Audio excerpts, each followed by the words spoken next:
What's up, leaguers? How you all doing? I'm doing fine. Anyway, first off, I'm going to do one today on this sanctuary crap we got here in San Francisco. But first off, I want to apologize to the rest of this nation for the knuckleheads we have over here. The liberal attitude we have here in San Francisco makes me kind of ashamed to call myself a San Franciscan. You know, and they definitely don't represent a lot of us out here's viewpoint. You know, we have conservative values, some of us out here, you know, moderate, centrist, and everything like that. So it's just a shame, you know, that this goes down, and it's, you know, this young lady that was killed, you know, by this illegal immigrant that had been deported 5 times on felony issues, and he was still let out. It's kind of funny because I think I've seen him around over probably down in the peninsula area over near St. Benita Falls.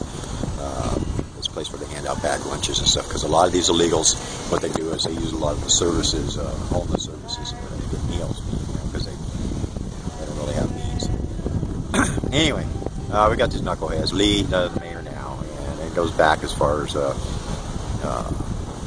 think Gavin Newsom, where they started saying that they weren't going to cooperate with ICE, you know, for felons, and you know they weren't going to give them information and everything. So basically, it became a sanctuary here, and it's really sad that, you know, something like this happens. You know, and hopefully we keep the dialogue going on it to be able to make a change, whether it's building fences, you know, a way to better ID these people, more communication between the different departments with the Homeland Security, ICE, and your county and state officials to be able to find out what's going on, you know, because there's so many people that run underneath the radar.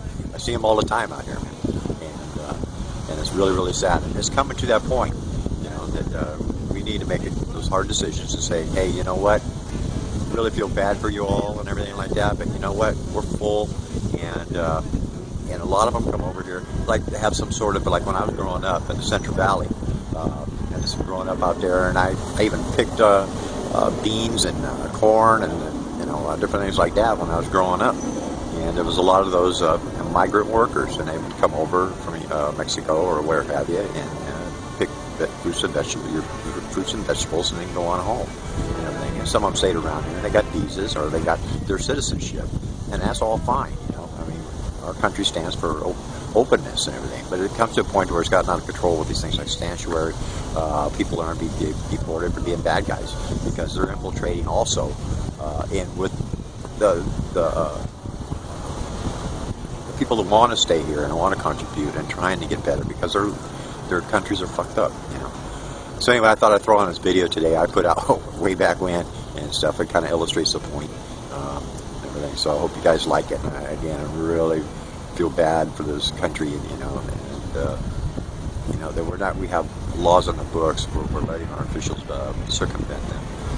So anyway, check out this video, and you can throw down your thoughts and down here and everything. So as usual, you guys are the best, man. Thanks for watching my stuff. Peace out. There is the theory of the Mobius, a twist in the fabric of space where time becomes a loop. I don't know you people. Why are you here?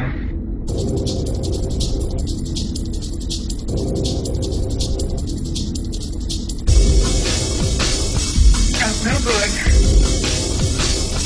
That's no good. Nothing changes.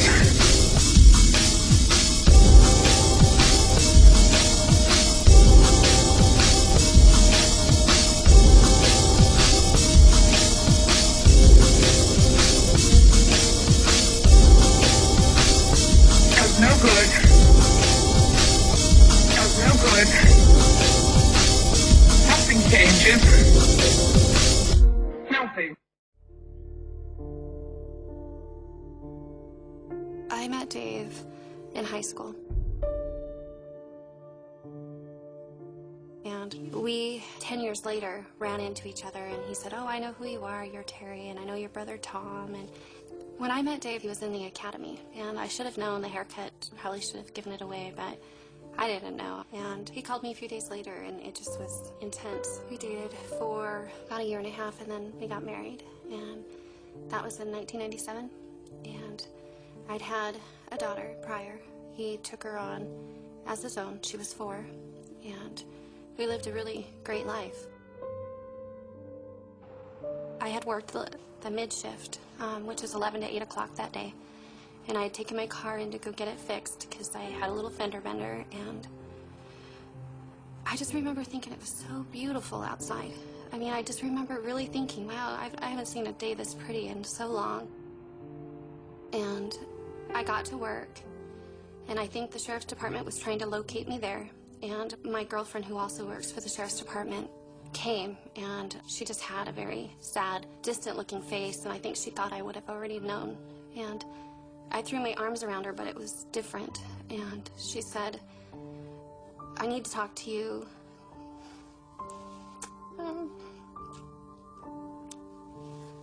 Dave's hurt. And I said, okay, let me get my purse, and we gotta go.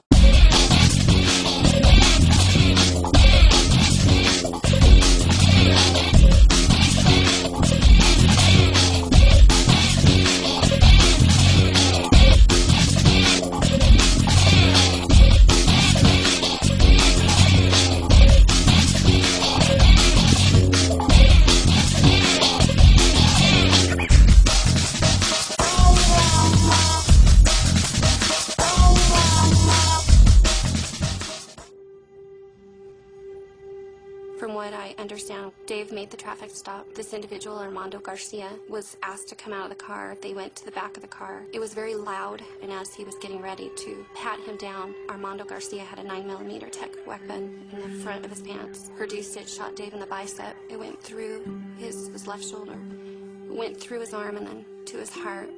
He fell to the ground. Dave's arm was underneath him, which they suspect that he was probably reaching for his gun.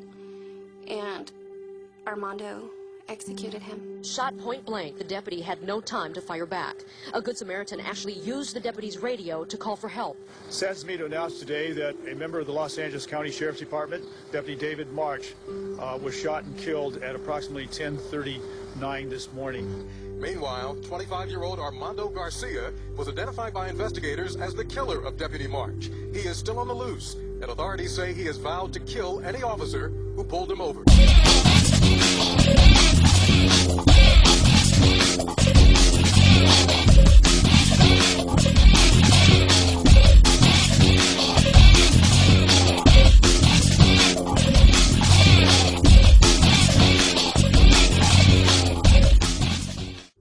I remember my mother calling me and saying, Terry, they have the killer. This was a couple days later. They have the killer on the news. Turn on the television. And I wanted to know. I wanted to know who took my dreams away.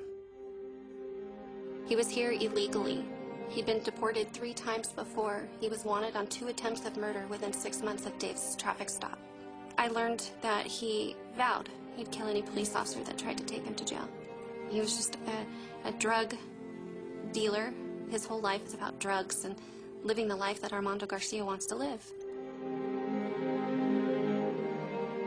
Our family learned quickly that if killers that are Mexican nationals, illegal immigrants here in our country, if they flee back to their country, they will not be extradited back to the United States unless we give Mexico the assurances that their citizen will get a lesser sentence than life in prison or the death penalty.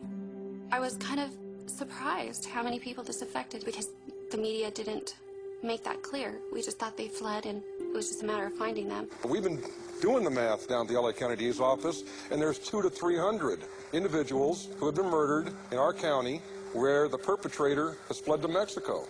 There are 800 to 1,000 situations where people have been murdered in the state of California. Add up the other border states, now we're up to 3,000. What would have happened if a senator was killed by Armando Garcia? Would we be standing here 2 years later? Would we be asking for justice from Mexico 2 years later? I don't think so, folks. Something changes. Something. Can you?